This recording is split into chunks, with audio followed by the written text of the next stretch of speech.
dark waters. Oh, hell no! Ah! Hello everybody, welcome back to another video, and today we're going to be playing a new kind of game. This is going to be a cool one, I think. This is called Dagon. Now, this game is more, what I'm assuming, it's more like celestial, you know, H.P. Lovecraft, Cthulhu, you know, that's what I'm thinking this is. Because if you look over here, you got like Pool of Madness, Nocturnes, fucking... like, I don't know, it just looks really cool. And I think maybe we'll play some Resident Evil. I can't fucking speak! I was having a bad day. I'm having a bad day. So I wanted to make a video for y'all so that I could get my spirits up. Let's start. I am writing this under an appreciable mental strain, since by tonight I shall be no more. Voice acting! Gotta sneeze! During this game, you will encounter interactive elements. Some of them allow you to continue your journey. Others reveal interesting facts about the original short story, its historical background, and the author. Some of the trivia is hidden. In order to find these secrets, focus your eyes and look for the Elder Sign. Elder Sign! Hey! What y'all know about that? Penniless, and at the end of my supply of the drug which alone makes life endurable, I can bear the torture no longer, and shall cast myself from this garret window into the squalid street below. Ooh! It's like listening to an audiobook, dude. Do not think from my slavery to morphine that I am a weakling or a degenerate. When you have read these hastily scrawled pages, you may guess, though never fully realize, why it is that I must have forgetfulness or death. Alright. I'm curious as hell. Did he see Cthulhu? It was in one of the most open and least frequented parts of the broad Pacific that the packet of which I was supercargo fell a victim to the German sea Supercargo, that's a fire word.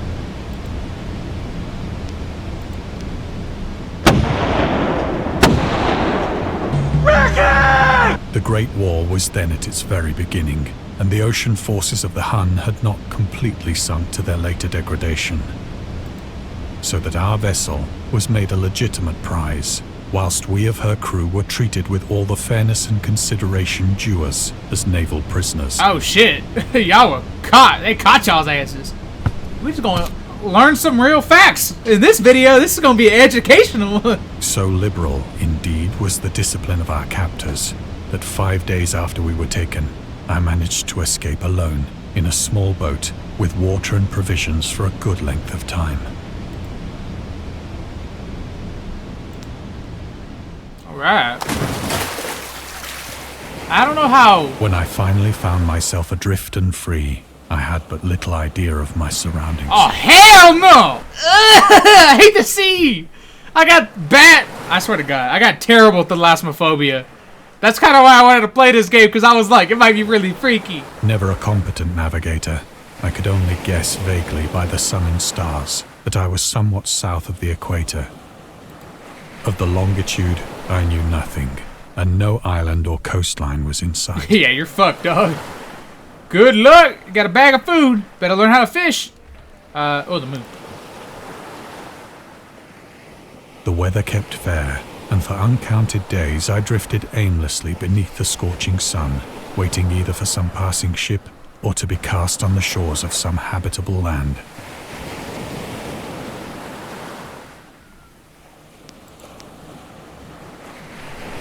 But neither ship nor land appeared, and I began to despair in my solitude upon the heaving vastness of unbroken blue. Why did he go? Okay, I get he was curious, but that was so fucking stupid. He just went out there. I managed to escape alone in a small boat. Hey boy, pay attention to me when I'm talking. The change happened whilst I slept. Its details I shall never know, for my slumber, though troubled and dream-infested, was continuous. Whoa! What the fuck? When at last I awoke, it was to discover myself half sucked into a slimy expanse of hellish black mire, which extended about me in monotonous undulations as far as I could see. What?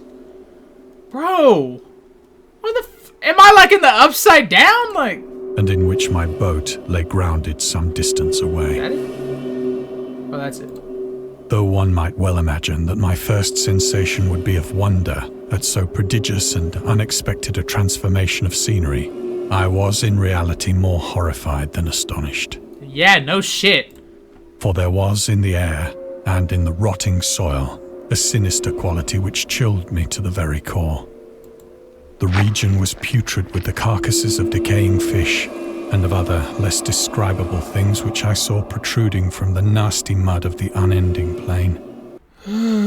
Perhaps I should not hope to convey in mere words the unutterable hideousness that can dwell in absolute silence and barren immensity. I don't have any words. What am I supposed to say about this? There was nothing within hearing, and nothing in sight, save a vast reach of black slime. Yet the very completeness of the stillness and the homogeneity of the landscape oppressed me with a nauseating fear. The sun was blazing down from a sky which seemed to me almost black in its cloudless cruelty, as though reflecting the inky marsh beneath my feet. How am I gonna get out of this? I'm scared. That's what good pussy sounds like. As I crawled into the stranded boat, I realized that only one theory could explain my position.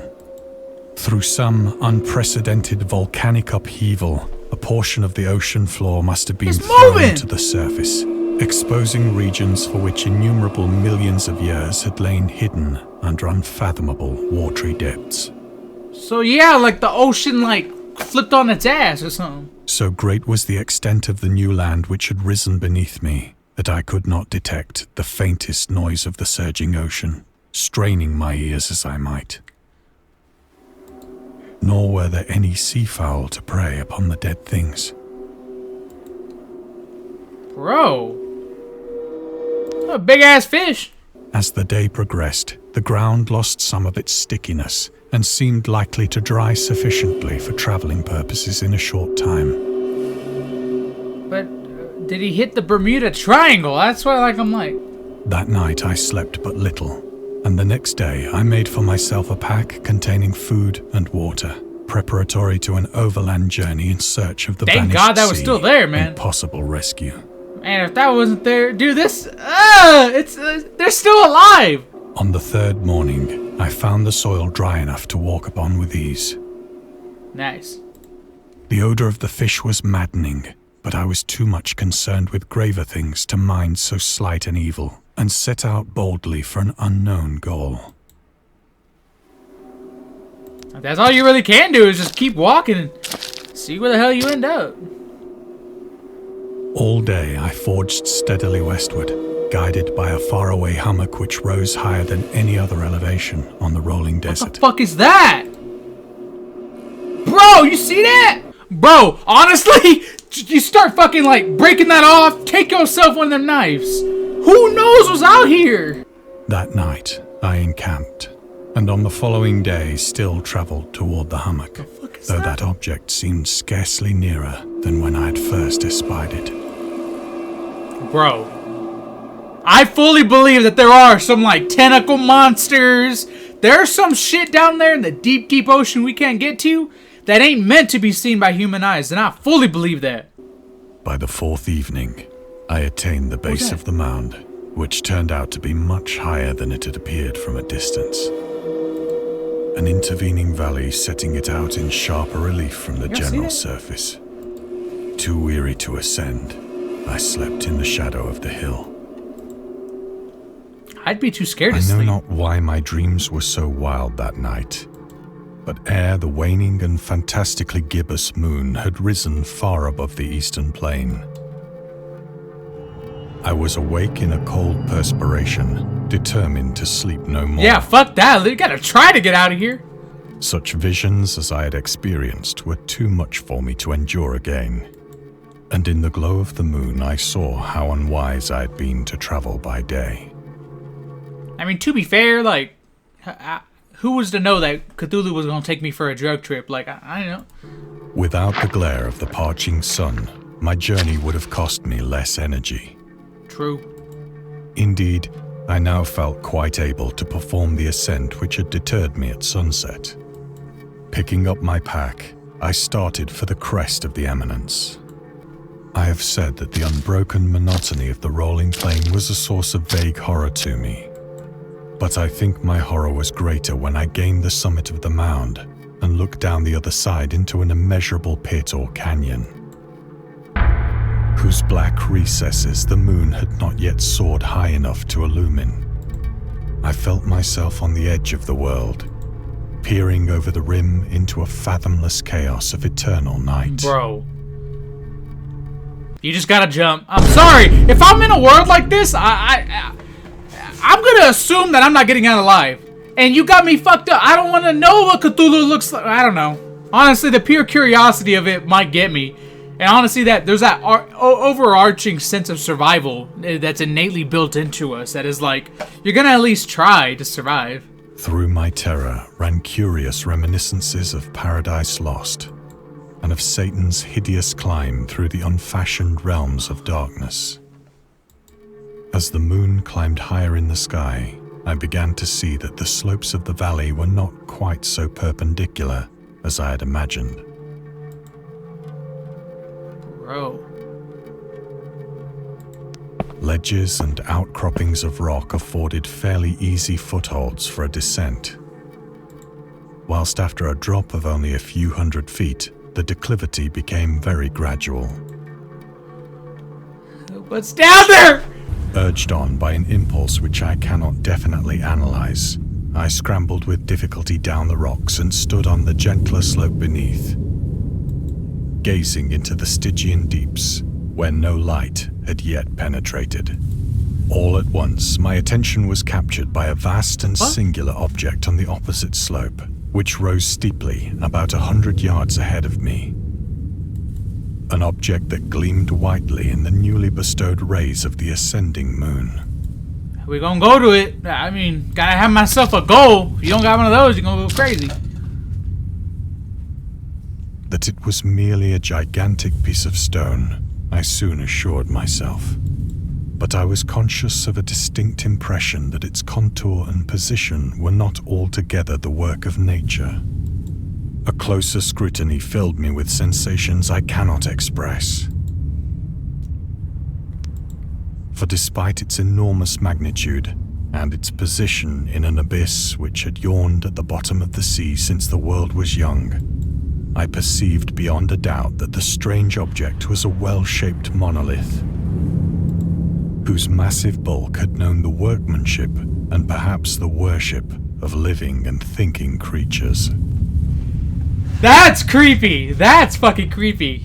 Dazed and frightened, yet not without a certain thrill of the scientist's or archaeologist's delight, I examined my surroundings more closely.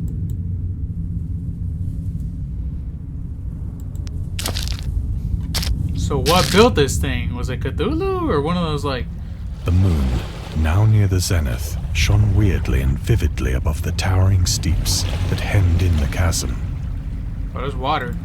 And revealed the fact that a far-flung body of water flowed at the bottom, winding out of sight in both directions and almost lapping my feet as I stood on the slope. Across the chasm, the wavelets washed the base of the Cyclopean monolith, on whose surface I could now trace both inscriptions and crude sculptures. The writing was in a system of hieroglyphics unknown to me and unlike anything I'd ever seen in books, consisting for the most part of conventionalized aquatic symbols such as fishes, eels, octopi, crustaceans, I just realized! mollusks, That's Cthulhu! whales. Several characters obviously represented marine things which are unknown to the modern world, The fuck is that?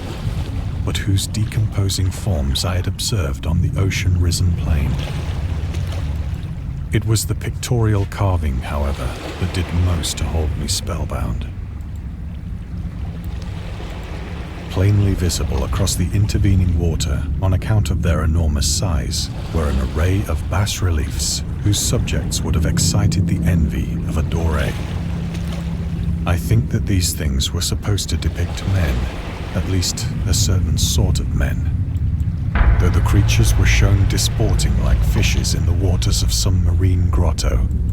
or paying homage at some monolithic shrine which appeared to be under the waves as well. So I'm guessing maybe this is that what we're looking at right now, maybe? Of their faces and forms I dare not speak in detail, for the mere remembrance makes me grow Ah!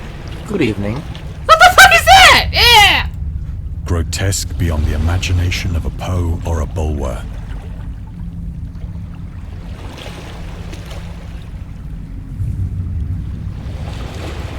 They were damnably human in general outline, despite webbed hands and feet, shockingly wide and flabby lips, glassy, bulging eyes, and other features less pleasant to recall.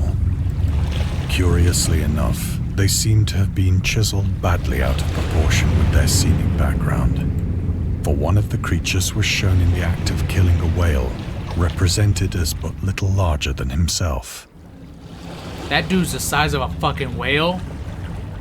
Why the military at? Oh, military ain't shit back in the day like I this. It still remarked, ain't. as I say, their grotesqueness and strange size, but in a moment decided that they were merely the imaginary gods of some primitive fishing or seafaring tribe. Some tribe whose last descendant had perished eras before the first ancestor of the Piltdown or Neanderthal man was born. Awestruck at this unexpected glimpse into a past beyond the conception of the most daring anthropologist, I stood musing whilst the moon cast queer reflections on the silent channel before me. Like, honestly, what do you do if we were, as humans, able to figure out that, yes, there are eldritch beings living underneath our sea? How do we comprehend that? How do we go on living like that? Like, Then, suddenly, I saw it. oh, what? With only a slight churning to mark its rise to the surface, the thing slid into view above the dark waters. Oh, hell no. Polyphemus-like and loathsome, it darted like a stupendous monster of nightmares to the market. What the fuck? About which it flung its gigantic scaly arms, the while it bowed its hideous head and gave vent to certain measured sounds. Bro! I'm tiptoeing! I'm tiptoeing away! I was tip-tip-toe. I was tip-tip-toe. I was tip. I think I went mad then. Of my frantic ascent of the slope and cliff, and of my delirious journey back to the stranded boat, I remember little. Oh shit. So like, yeah, I saw an eldritch being and my mind's collapsing underneath the weight of that knowledge.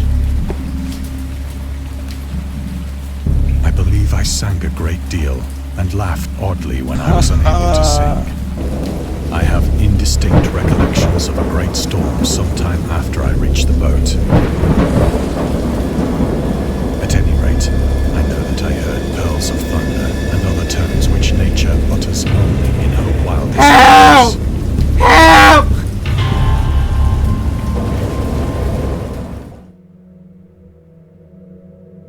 He got out of this somehow. When I came out of the shadows, I was in a San Francisco hospital. Brought thither by the captain of the American ship which had picked up my boat in mid-ocean. Okay. In my delirium, I had said much, but found that my words had been given scant attention. Of any land upheaval in the Pacific, my rescuers knew nothing. Nor did I deem it necessary to insist upon a thing which I knew they could not That's believe. true. They ain't gonna believe what the fuck you saw. There's no way anybody would. Like, it's not even on, like, was it actually real or not. I'm assuming it was, like, because at the end of the day, your brain, what it can... Once I sought out a celebrated ethnologist.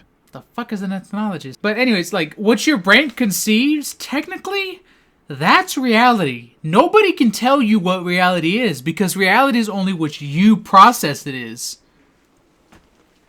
Marvel Mania out here with the bars. And amused him with peculiar questions regarding the ancient Philistine legend of Dagon, the fish god. Dagon the fish god. So that's what this is all about. Oh my god, what is that? What the fuck?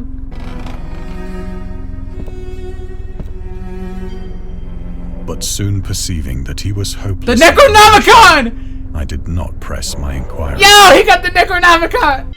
It's so quiet. I don't know how this... It is at night, especially when the moon is gibbous and waning, that I see the thing. Yeah, I don't know how this video is gonna come out, because this is a story-based game. I don't know how Annotator can make this. I tried morphine. Morphine. Gotta... Honestly, can't even blame him after seeing that shit. But the drug has given only transient surcease, and has drawn me into its clutches as a hopeless slave. Damn.